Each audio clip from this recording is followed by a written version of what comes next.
네, 기초입문과정 9번째 시간은 계약금 등의 예치제도 그리고 개업공인중개사의 중개보수 청구권 두 가지 단원을 정리해 보려고 합니다. 먼저 계약금 등의 예치제도인데요.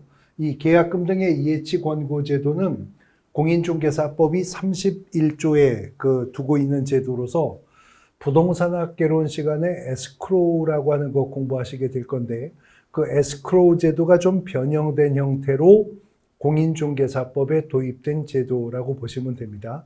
일단 내용을 보시면 개업공인중개사는 거래의 안전을 보장하기 위해서 필요하다고 인정하는 경우, 그러니까 거래 안전 보장을 위해서 필요하다는 판단은 주관적으로 개업공인중개사가 하는 거죠. 그 경우에는 거래계약의 이행이 완료될 때까지 계약금 등이라고 하는 표현을 썼습니다. 계약금만으로 한정되는 게 아니고 경우에 따라서는 중도금도 심지어는 잔금도 포함될 수 있기 때문에 계약금 등이라고 하는 표현을 쓴 건데 그 계약금 등을 개업공인중개사 또는 대통령령이 정하는 자의 명의로 금융기관, 공제사업을 하는 자 또는 신탁업자 등에 예치하도록 거래 당사자에게 권고할 수 있다. 이런 조문입니다. 우리가 이미 앞서서 중개완성이라는 표현을 여러 번 들어왔었죠. 공인중개사법이 말하는 중개완성이라는 것은 개업공인중개사의 중개로 당사자 간의 거래계약이 체결되면 중개는 완성이 되는 것이었었잖아요. 그런데 문제는 거래계약이 체결됨으로 인해 개업공인중개사 입장에서는 중개가 완성되었지만 이제 거래 당사자는 이행의 문제가 남아있게 되죠. 중도금 치르고 잔금 치르고 물건 인수받고 등기 업무 처리하고 이런 이행 업무가 남아있게 됩니다.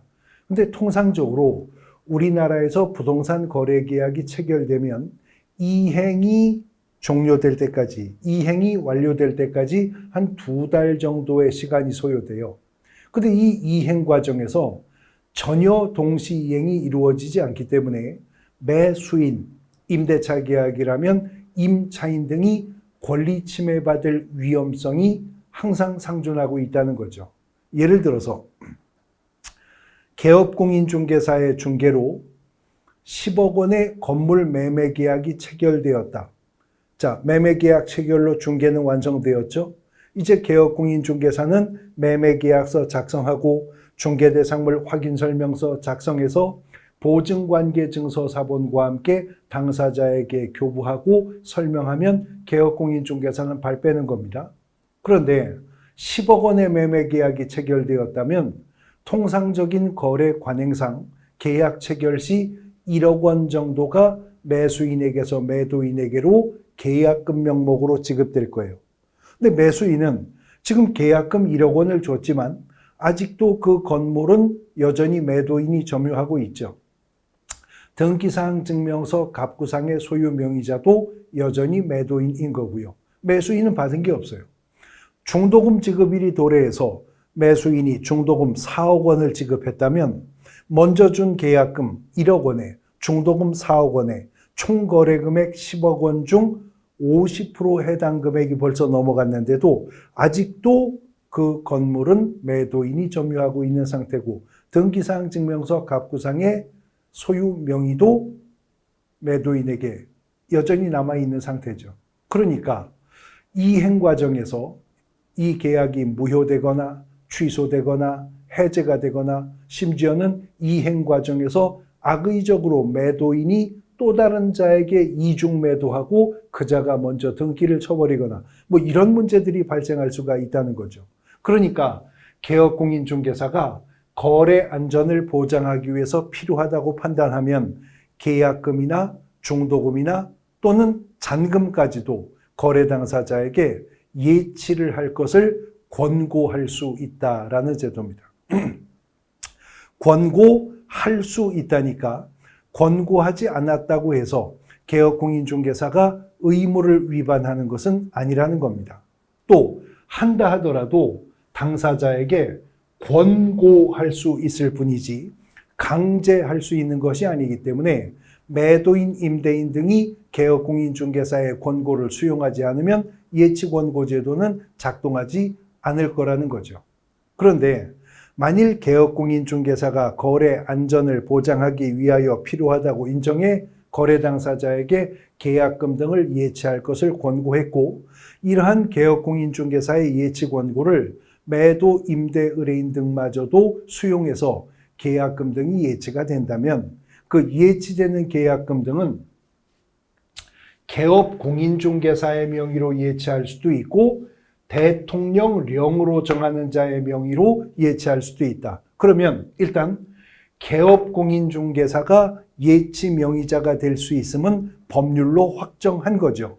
그리고 개업공인중개사 외에 예치 명의자가 될 수 있는 자는 대통령령, 공인중개사 법령에서는 공인중개사법 시행령이 정할 것이라고 지금 법률이 말하고 있습니다. 그래서 대통령령이 정한 예치 명의자들을 보면 이미 법률이 정한 개업공인중개사 외에도요, 은행법에 따르는 은행, 또 공제사업을 하는 자, 그리고 자본시장과 금융투자업에 관한 법률에 따르는 신탁업자, 우체국 예금보험에 관한 법률에 따르는 채신관서, 보험업법에 따르는 보험회사, 그리고 부동산 거래계약의 이행을 보장하기 위해서 계약금, 중도금, 잔금 및 계약 관련 서류 관리를 전문으로 수행하는 회사, 그러니까 이거 에스크로우 회사 말하는 거죠. 전문 에스크로우 회사를 언급하고 있는 겁니다. 그래서 예치 명의자가 될 수 있는 자는 대통령령이 6을 추가해서 정했으니까 개업공인중개사까지 포함하면 모두 7이죠. 7이 예치 명의자가 될 수 있는데 이들의 명의로 금융기관, 공제사업을 하는 자, 신탁업자 등에 예치할 수 있다. 그러니까 예치기관은 금융기관, 그 다음에 공제사업을 하는 자 외에 등자가 있어요. 등자가. 그러니까 예치기관은 세 기관으로 한정되는 건 아니다라고 하는 것을 알 수가 있습니다. 금융기관, 공제사업자, 신탁업자 외에도 그 외에 뭐 채신관서, 보험회사 등도 예치기관은 될 수가 있다라고 하는 겁니다. 문제는 계약금 등의 예치를 개업공인중개사가 권고했고 그 권고를 매도인, 임대인마저도 받아들여서 계약금 등이 예치가 되게 되었다면 이행 과정에서 매수, 임차, 의뢰인 등이 입을 수 있는 불측의 손해를 예방할 수 있게 되었죠. 그런데 문제는 우리나라에서 부동산 거래는 사슬적 구조로 거래가 이루어지니까 한 필지 땅을 판 사람은 어디 가서 또 한 필지 땅을 사려고 해요. 일동 건물을 매도한 자는 어디 가서 또 일동 건물을 매수하려고 해요. 그런데 땅을 팔았는데, 집을 팔았는데 받았어야 될 계약금, 중도금이 예치가 되어버리면 이 사람은 땅 팔고 집 팔고 돌아서도 어디 가서 땅을 사려고 해도 줄 계약금이 없어. 자금의 전에 문제가 생길 수도 있겠죠. 그래서 법 31조는 2항에 사전 수령 가능 규정까지 둔 겁니다. 내용을 보면 계약금 등을 예치한 경우에 매도, 임대인 등 계약금 등을 수령할 수 있는 권리가 있는 자는 당해 계약을 해제한 때에 계약금 등의 반환을 보장하는 금융기관 또는 보증보험회사가 발행하는 보증서를요. 금융기관이나 보증보험회사가 발행하는 보증서를 누구에게? 예치 명의자에게 교부한다면 이미 예치가 된 계약금도 사전 수령할 수 있다. 미리 땡겼을 수 있다. 그 말이죠. 단 이미 예치가 되어버린 계약금, 중도금 또는 잔금을 매도인, 임대인 등이 사전 수령하려면 계약 해제 시 반환을 보장하는 보증서가 있어야 사전 수령이 가능한데 보증서를 발행할 수 있는 기관은 금융기관 아니면 보증보험회사 뿐이랍니다. 금융기관이나 보증보험회사가 발행해준 보증서를 누굴 줘야 된다고요? 예치 명의자에게 교부해야 한다는 거죠. 그런데 예치 명의자가 될 수 있는 자는 아까 도입 부분에서 봤죠? 개업공인중개사 또는 대통령령이 정하는 자가 예치명의자가 될 수 있었는데 대통령령이 정하는 예치명의자들을 보면요. 은행, 금융기관, 공제사업을 하는 자, 신탁업자, 채신관서, 보험회사, 예치전문회사 다 면면이 대통령령이 정한 예치명의자들은 법인기관 단체들이죠. 근데 문제는 개업 공인중개사도 예치명의자가 될 수가 있다고 법률이 이미 정했잖아요. 근데 입법자가 보니까 대통령령이 정하는 자들이 예치명의자일 경우에는 사고의 위험이 그렇게 없는데 개업 공인중개사가 예치명의자가 되면 엉뚱한 인출사고 등의 문제가 또 생길 수도 있지 않겠는가 하는 겁니다. 그래서 공인중개사법은 개업공인중개사가 예치명의자가 되었다면 예치명의자가 된 개업공인중개사는 개업공인중개사 자기 소유의 개인 예금이 있겠죠, 은행에. 그 예치금은 자기 소유의 예금과 반드시 분리, 관리해서 별도로 예치를 해야 되고 예치명의자가 되었다는 것을 기회로 뺏으면 안 되니까 거래 당사자 동의 없이는 인출할 수 없도록 하는 제한 규정을 두고 있다는 겁니다. 그래도 인출사고의 위험성이 있을 수 있으니 대통령령이 정하는 자들이 예치명의자라면 의무가 발생하지 않지만 예치명의자가 개업공인중개사라면 이제 개업공인중개사는 예치된 계약금 등의 반환을 보장하는 또 다른 별도의 업무 보증을 설정해야 한다는 겁니다. 우리가 방금 전 시간에 봤듯이 개업공인중개사라면 무조건 업무를 개시하기 전에 손해배상 책임을 보장하는 업무 보증을 설정해야 했었죠. 그거 안 하면 등록증 교부받을 수 없고 적법하게 업무 개시할 수 없었습니다. 근데 그 보증은 당연히 해야 되는 거고 이와는 별도로 개업공인중개사가 예치명의자가 되었다면 그 특정된 예치된 계약금 등의 반환을 보장하는 개별적 업무 보증을 따로 설정해야 되는데 보증을 설정하는 방법은 똑같습니다. 보증, 보험에 가입하거나 공제에 가입하거나 공탁하는 방법 중 선택할 수 있다는 점에서요. 그런데 차이점은 공인중개사법상의 일반적이고 보편적인 업무 보증은 보증 설정 의무 금액이 개업공인중개사의 종별에 따라 확정되어 있었잖아요. 2023년부터는 법인은 4억 원 이상의 업무 보증을 설정하되 분사무소 추가시마다 2억 원 이상씩 추가 설정, 개인인 개업공인중개사라면 2억 원 이상의 업무 보증 설정해야 된다는 거요. 근데 개업공인중개사가 예치명의자가 되었기 때문에 예치된 계약금 등의 반환을 보장하는 업무 보증은 보증 설정 의무 금액을 획일적으로 법이 정한 게 아니라 예치된 금액에 해당하는 금액을 업무 보증 설정하랍니다.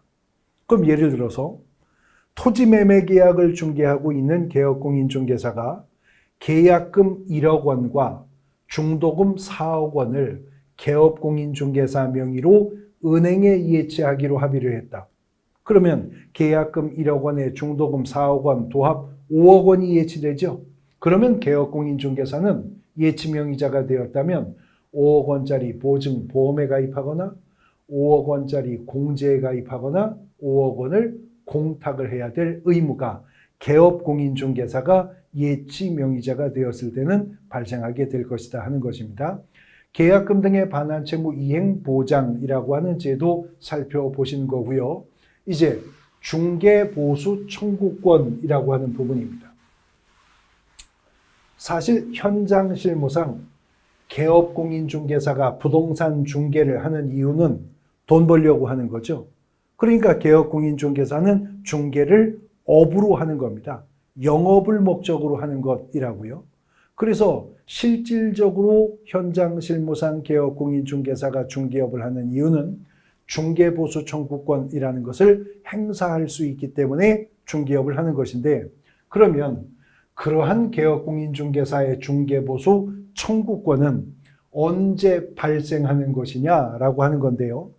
개업공인중개사가 돈 벌려고 중개를 한다는 점에서 개업공인중개사도 상법상 상인의 지위가 인정이 됩니다. 그러므로 개업공인중개사에게는 상인 보수 청구권을 인정하기 때문에 부동산 중개계약은 약정이 없어도 유상계약이라는 거죠. 심지어는 개업공인중개사와 의뢰인 간에 중개계약을 체결할 당시 구체적인 중개보수 지불 시기나 금액을 약정하지 않고 중개계약을 체결했다 하더라도 중개계약은 유상계약이랍니다. 더 나아가 심지어는 중개계약 체결 당시 개업공인중개사와 의뢰인 간에 중개보수 지불 여부에 대한 구체적인 합의가 없이 중개계약이 체결되었다 하더라도 중개계약은 유상계약이기 때문에 일단 개업공인중개사가 의뢰인과 중개계약을 체결만 해도 중개보수 청구권은 발생하여 존재한다는 거죠. 중개가 완성이 되어 당사자 간의 거래계약이 체결되어야 중개보수 청구권이 발생하는 게 아니고 이미 개업공인중개사가 의뢰인과 중개계약을 체결했다면 이미 중개보수 청구권은 발생하여 존재하게 된다는 겁니다. 그래서 판례는요, 개업공인중개사는 중개보수 청구권을 중개가 완성되기 전에도 타인에게 양도할 수 있다고 보는 겁니다. 이미 발생하여 존재하고 있는 권리니까. 또 중개보수 청구권은 중개가 완성되기 전에도 압류의 대상으로 삼을 수가 있다는 겁니다. 이미 발생하여 존재하고 있는 권리이기 때문에 그렇다는 거죠. 상법의 관점에서 보면 중개보수 청구권도 하나의 상인보수 청구권이기 때문이기도 하고 더 넓게 민법의 관점에서 보면 중개보수 청구권도 일종의 조건의 성취가 되지 않은 일반 권리 중 하나로 볼 수가 있다는 거죠. 민법에서도 조건의 성취가 되지 않은 권리라 하더라도 양도하거나 압류하거나 전부명령의 대상이 될 수 있도록 하고 있기 때문에 그렇습니다. 이미 개업공인중개사가 의뢰인과 중개계약을 체결했다면 중개보수 청구권은 발생하여 존재는 합니다. 그러나 이 권리는 정지조건부로서 조건의 성취가 있어야 행사할 수 있죠. 다시 말해 개업공인중개사의 중개로 인해 거래 당사자 간의 거래계약이 체결되어 중개가 완성이 되어야 그때 가서 개업공인중개사는 보수 청구권을 행사할 수가 있다는 겁니다. 그러면 중개가 완성되어 개업공인중개사가 보수 청구권을 행사할 때 구체적으로 개업공인중개사는 의뢰인에게 중개보수 복비를 언제 받느냐? 받기로 한 날 받습니다. 주기로 한 날 달라고 하면 됩니다. 다시 말해 보수 지불 시기에 대해서 개업공인중개사와 의뢰인 간에 약정이 있었다면 그 약정한 보수 지불 시기에 의뢰인에게 중개보수를 받을 수가 있는데 중개계약을 체결하면서 중개보수 지불 시기에 대해서 약정이 없었을 때 그때는 거래대금 지급이 완료된 날 중개보수를 지급하도록 규정하고 있습니다. 유의할 것은 공인중개사법이 말하는 중개 완성은 거래계약 체결로 이미 중개가 완성이 되는 거지만 법은 중개보수 지불 시기는 약정이 없으면 거래계약 체결일이 아니라 거래대금 지급 완료일, 거래대금 지급이 완료된 날 중개보수 청구권을 행사하여 지급받을 수 있도록 규정하고 있다는 거죠.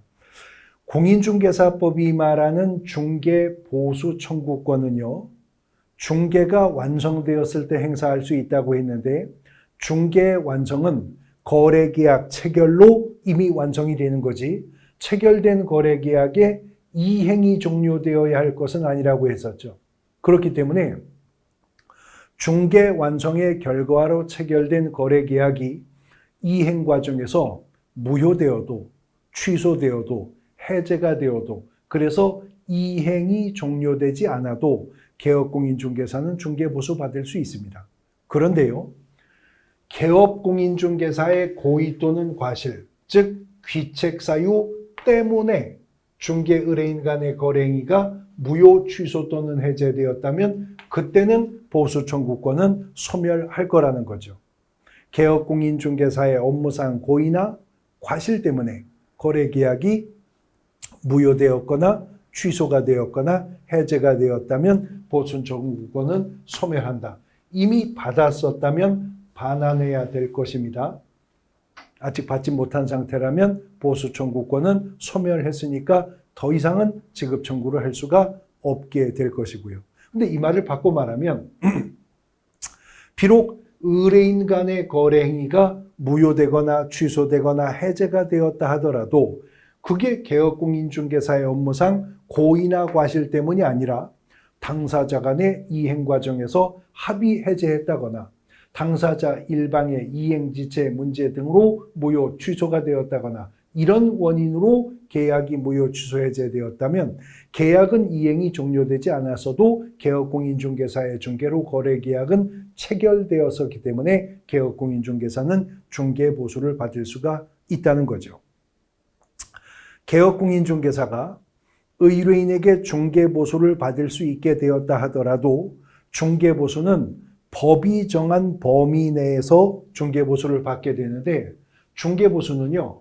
거래금액, 권리득실 변경에 따라서 기준이 되는 거래금액은 이제 달라질 거예요.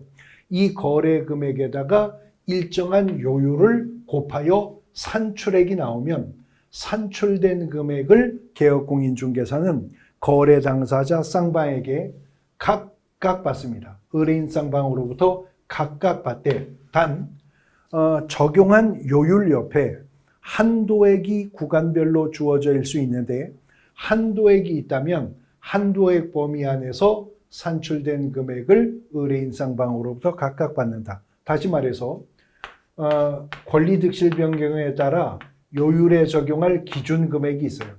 기준 금액을 요율과 곱하면 일정한 산출액이 나오겠죠. 산출액이 나오는데 적용한 요율에 한도액이 주어지는 경우가 있을 거라는 겁니다. 근데 한도액이라고 하는 것은 말 그대로 한도가 되는 금액 그 말이잖아요. 그러니까 산출액이 한도액보다 낮으면 산출액이 중개보수가 되는 거죠. 근데 산출액이 한도액보다 높으면 그때는 한도액이 중개보수가 될 겁니다.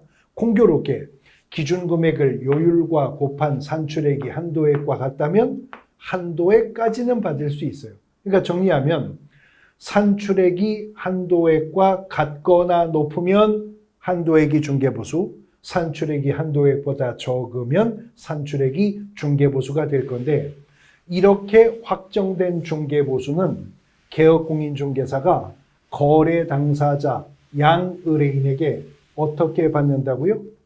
각각 받습니다. 각각 받습니다. 민법의 관점에서 보면 중개보수도 하나의 부동산 매매 비용 중에 하나입니다. 공증비용, 측량비용, 감정평가 비용, 문서 작성 비용 등과 함께 부동산 중개보수도 매매 비용에 속해요. 그런데 민법의 관점에서 일반적인 부동산 매매 비용은 약정 없다면 균등하여 당사자가 부담을 하는 겁니다. 균등 배분하여 부담합니다. 그러나 중개보수는 균분주의를 취하지 않아요. 공인중개사법이 민법의 특별법적 성격을 가지고 있고 특별법은 일반법에 우선하여 적용되는 것이기 때문에 공인중개사법 규정이 우선 적용되므로 중개보수는 개업공인중개사가 거래 당사자에게 각각 받도록 하고 있다는 겁니다. 자, 그러면 기준금액을 요율과 곱하여서 산출액이 나와야 한도액과 비교할 수 있는데 그 요율에 곱해야 할 기준금액이 무엇이냐? 이거는 이제 권리득실 변경의 내용에 따라서 달라지는 것인데요. 알선한 권리득실 변경의 내용이 매매계약일 경우요. 매매계약일 경우에는 원칙은 총거래금액, 그냥 매매 대금이 요율에 곱할 기준금액이 되는 겁니다. 예를 들어서 아파트가 6억 8천에 매매가 이루어졌다면 6억 8천만 원 곱하기 해당 6억 8천에 해당하는 구간의 요율을 곱해서 산출액이 나오면 그 구간에 있는 한도액과 비교해 중개보수를 확정을 한다는 거죠. 일반적인 부동산의 매매 계약은 이렇게 매매 대금이 요율에 곱할 기준 금액이 되는데 개업공인중개사가 분양권 매매요. 분양권 전매를 알선할 수 있죠.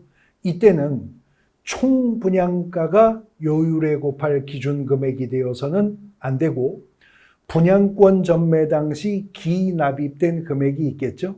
지금까지 납부된 금액, 그 금액에다가 일정한 프리미엄을 합산한 금액이 요율에 곱할 기준 금액이 되어야 한다는 거죠. 예를 들어서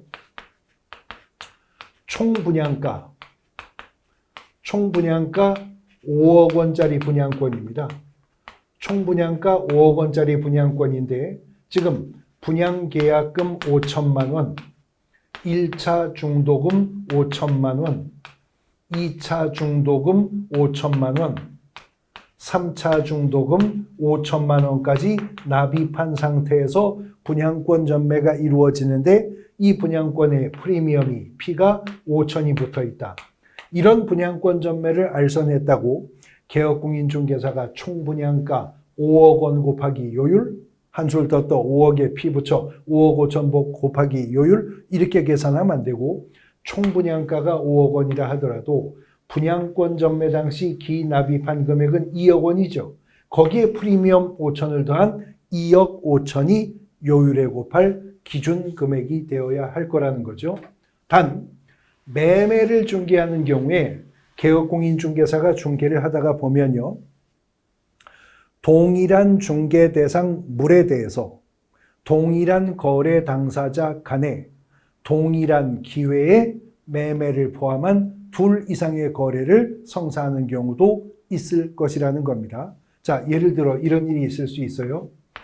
A가 소유하고 있는 일동의 주택을 B라고 하는 개업공인중개사가 중개를 하여서 C라고 하는 자가 매수하기로 하는 A를 매도인, C를 매수인으로 하는 매매 계약의 거래 조건이 지금 교섭되고 있습니다. 그런데 주택 매도인 A는 거주 이전의 목적으로 집을 파는 게 아니라 자금 확보에 필요가 있어서 집을 파는데 이 집이 팔리면 요런 집 하나 이 동네에서 전세 얻어야 될 사람이에요. 근데 C는 실거주 목적으로 지금 매수하는 게 아니라 투자 목적으로 매수하는 거기 때문에 C는 집을 사면 세를 놔야 될 입장이에요. 그래서 이런 A와 C가 비개업공인중개사의 중개로 거래 조건 교섭을 하면서 말이에요. A가 임차인, C가 임대인으로 매매계약 체결과 동시에 임대차 계약도 같이 체결을 하는 거죠.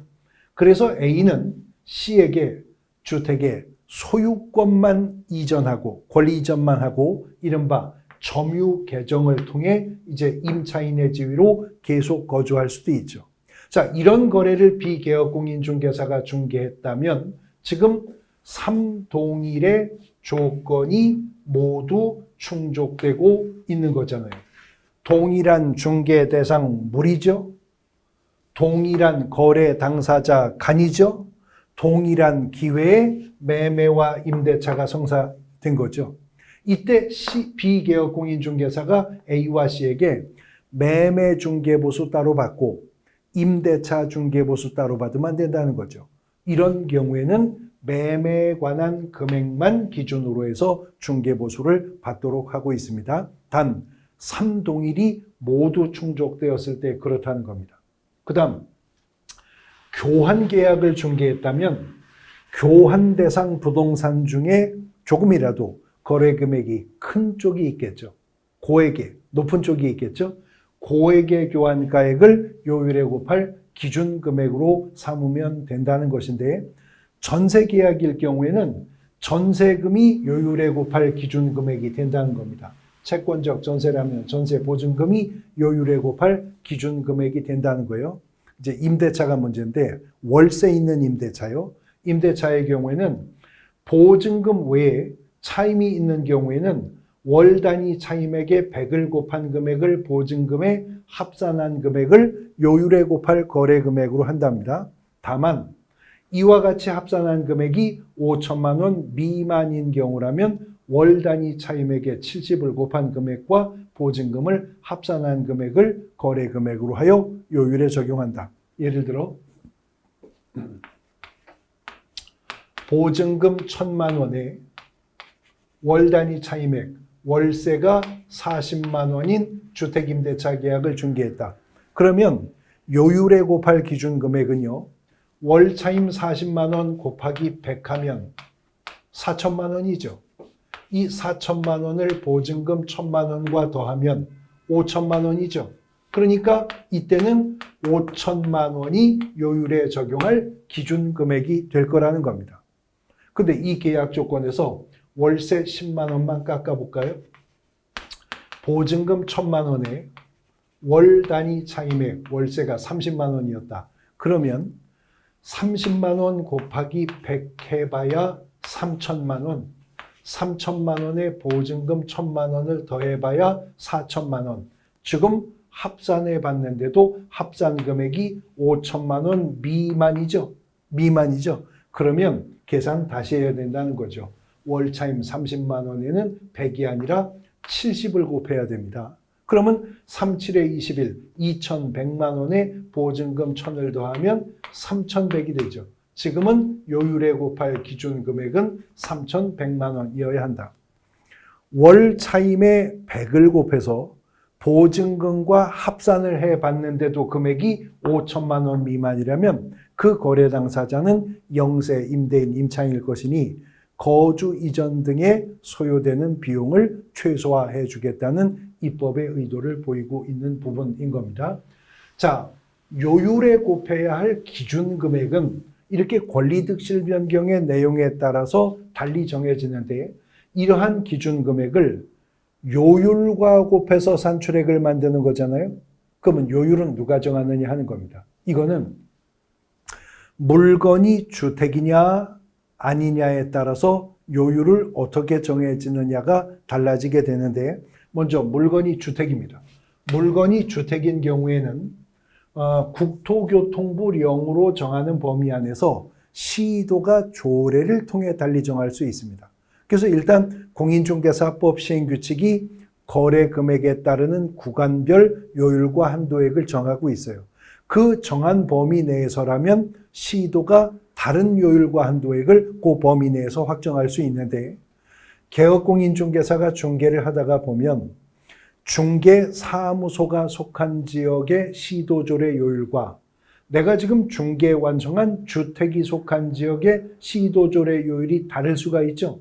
언제나 요율 한도액의 기준은 중개사무소 소재지 관할 시도조례를 기준으로 합니다. 그러니까 예를 들어서 서울시 강남구에 중개사무소가 있는 공인중개사인 개업공인중개사가 경기도 성남시 분당구 아파트 매매 계약 중개할 수도 있죠. 그러면 아파트는 분당구에 있어도 강남구에 중개사무소가 있었기 때문에 그 아파트 거래 금액에다가 적용할 요율은 서울시 조례가 정한 요율을 적용한다는 거죠. 경기도 조례 요율을 적용하는 것이 아니고요. 이렇게 해서 주택의 중개 보수를 받게 됩니다. 그런데 주택 외의 중개 대상물, 비주택 중에서는 먼저 주거용 소형 오피스텔만을 별도 규정을 두고 나머지는 묶어두었는데 건축법 시행령상의 오피스텔인데 두 가지 요건이 다 충족되는 오피스텔이어야 돼요. 전용 면적은 85제곱미터 이하여야 되고요.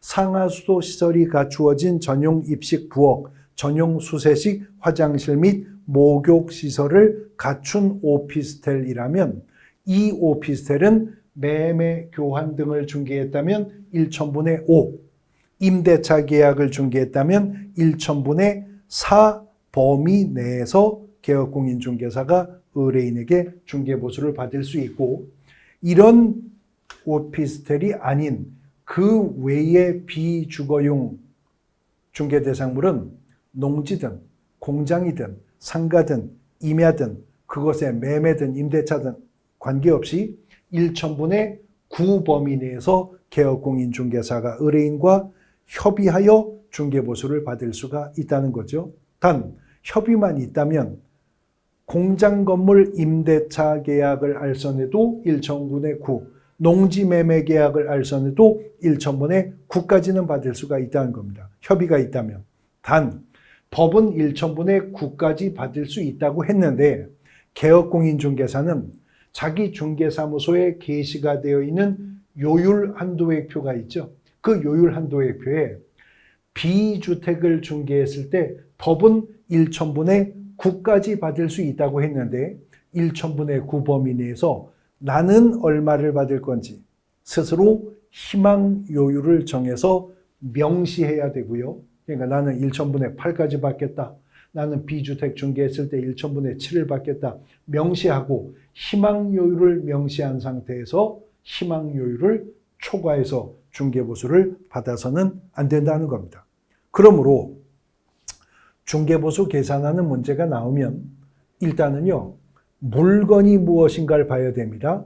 주택인가 아닌가부터 봐야 되는 거죠. 그리고 주택이 아니라면 또 하나 보셔야 될 게 있죠. 혹시 전용 면적 85제곱미터 이하의 상하수도 시설이 갖추어진 전용 입식 부엌, 전용 수세식 화장실 및 목욕시설을 갖춘 오피스텔은 아닌가. 그런 거라면 매매는 1천분의 5, 임대차는 1천분의 4 범위 내에서 받을 수 있고, 그런 오피스텔 아닌 비주택이면 1천분의 9 범위 내에서 협의해서 받으면 되니까. 어쨌거나 물건이 주택인가 아닌가부터 일단 출발을 해야 됩니다.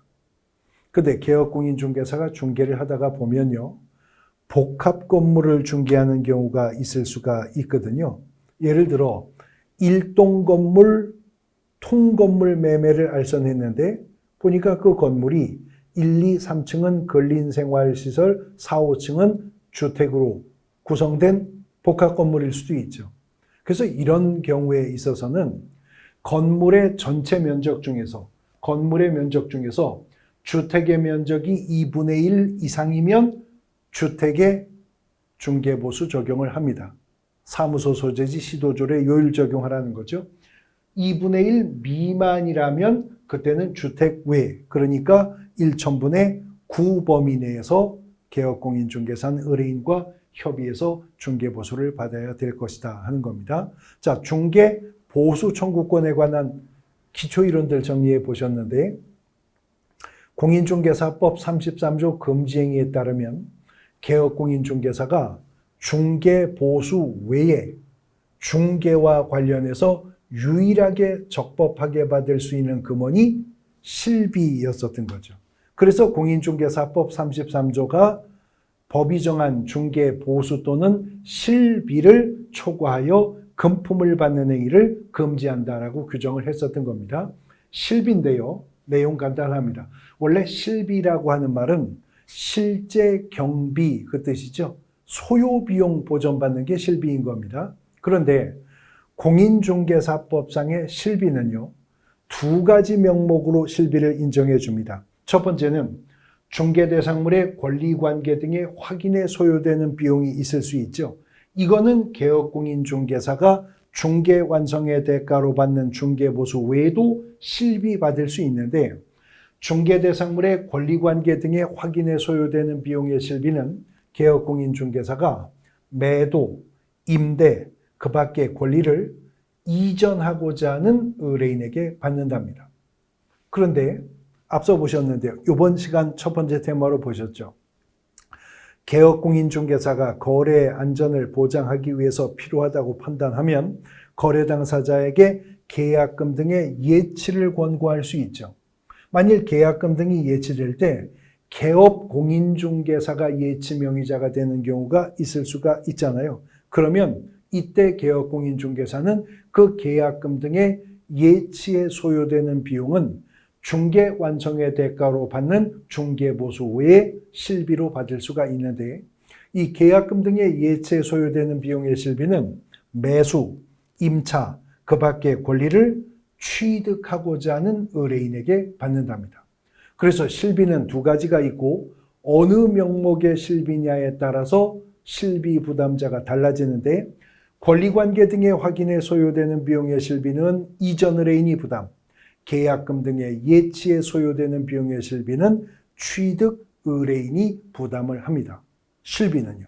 그러나 중개 보수는 그것이 주택이든 비주택이든 불문하고 단독 중개였었다면 중개 보수는 개업공인중개사가 거래 당사자에게 어떻게? 각각이요. 중개 보수는 거래 당사자에게 각각 받도록 규정을 하고 있는 거죠. 계약금 등의 예측 원고 제도와 중개 보수 청구권에 관한 부분까지 정의를 하셨습니다. 오늘 수업은 여기까지 하겠습니다. 수고하셨습니다.